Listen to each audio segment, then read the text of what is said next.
माटी हो जाई हो तोहार दैया। शिव गुरु के चरणों में लगलो नैया। शिव गुरु के चरणों में लगलो नैया। एक दिन माटी हो जाई हो तोहार दैया। भोले दानी के चरणों में लगलो नैया। शिव गुरु के चरणों में लगलो नैया। माई के कोखिया में करार करके आइला। आई के बहरिया माया में भूली गईला। माई के कोखिया में करार करके आइला।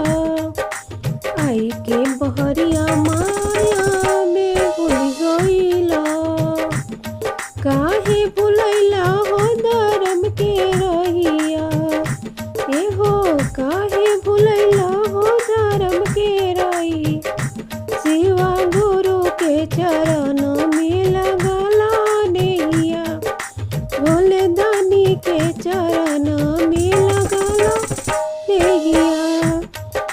माटी के तनावा पर काहे बागु मनवा।